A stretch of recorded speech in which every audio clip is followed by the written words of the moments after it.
Video में हम लोगों ने पढ़ा था कर्तन दहन प्रणाली या झुंड कृषि क्या है। तो आज के वीडियो में यानी भाग 2 कृषि का भाग 2 में हम लोग पढ़ेंगे कि झुंड कृषि को देश के विभिन्न भागों में किन किन नामों से जाना जाता है। तो हम लोग देखते हैं देश के विभिन्न भागों में झुंड कृषि को विभिन्न नामों से जाना जाता है। मतलब देश के विभिन्न भागों में झुंड कृषि का अलग अलग नाम है। तो जैसे उत्तर पूर्वी राज्यों असम, मेघालय, मिजोरम और नागालैंड में इसे झूम कहा जाता है। तो उत्तर पूर्वी राज्यों असम, मेघालय, मिजोरम और नागालैंड में इसे क्या कहा जाता है? झूम कहा जाता है। मणिपुर में इसे पामलू कहा जाता है।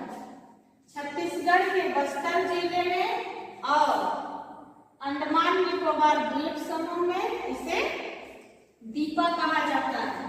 तो छत्तीसगढ़ के बस्तर जिले में और अंडमान निकोबार द्वीप समूह में इसका नाम है दीपा। और झारखंड में इसे कुरुआ कहा जाता है। तो हमारे झारखंड में झूम कृषि का दूसरा नाम है कुरुआ। अब हम लोग दूसरा पॉइंट देखेंगे गहन जीविका कृषि। यह कृषि वहां की जाती है जहां पर जनसंख्या का दबाव अधिक होता है। तो गहन जीविका कृषि कहाँ की जाती है? जहाँ पर लोगों का बसाव अधिक होता है, जहाँ पर अधिक जनसंख्या पाई जाती है, वैसे जगह पर गहन जीविका कृषि की जाती है। इसमें अधिक उत्पादन के लिए रासायनिक उर्वरकों एवं सिंचाई का प्रयोग किया जाता है।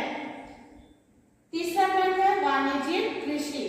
तो वाणिज्यिक कृषि में हम लोग देखेंगे इस प्रकार की कृषि के अंतर्गत जितनी भी फसल उगाई जाती है सभी बाजार में बेचने के उद्देश्य से उगाई जाती है। मतलब वाणिज्यिक मतलब पैसा कमाने के उद्देश्य से इस प्रकार की खेती की जाती है। जैसे केला, कॉफी, गन्ना आदि। इसमें अधिक पैदावार देने वाले बीजों, उर्वरकों एवं कीटनाशकों का प्रयोग किया जाता है।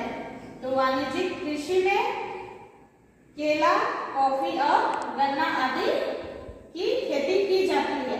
ये पैसा कमाने के उद्देश्य से इस प्रकार की कृषि की जाती है।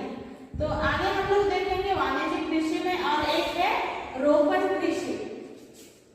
तो रोपण कृषि जब एक बड़े क्षेत्र पर एक ही प्रकार की खेती की जाती है तो इसे